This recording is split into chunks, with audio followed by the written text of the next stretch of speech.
అధ్యక్ష, నేను తమరి ద్వారా ఎవరైతే ఉన్నారో సభ్యులు ఎవరు ఆందోళన చెందాల్సిన పని లేదు. ఏ ఉప ఎన్నికలు రావు,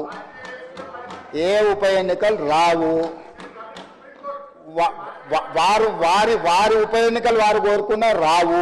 ఎందుకంటే ఒకవేళ వారు ఇటొచ్చినా అటొచ్చినా ఎటొచ్చినా ఏ ఉప ఎన్నికలు రావు.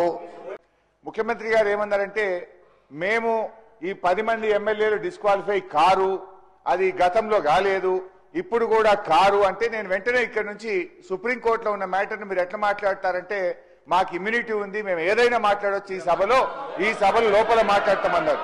అయితే ఐఎమ్ కోటింగ్ అధ్యక్ష, page number 1021, discussion on sub జుడిస్ matter, members cannot refer to any matter of fact on which a judicial decision is pending.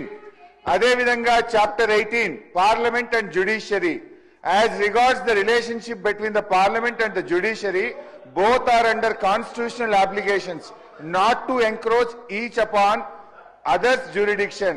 In this respect, Article 121 provides that the conduct of a judge or a Supreme Court or High Court cannot be discussed in Parliament except upon a motion for presenting to the President praying for the removal of such judge.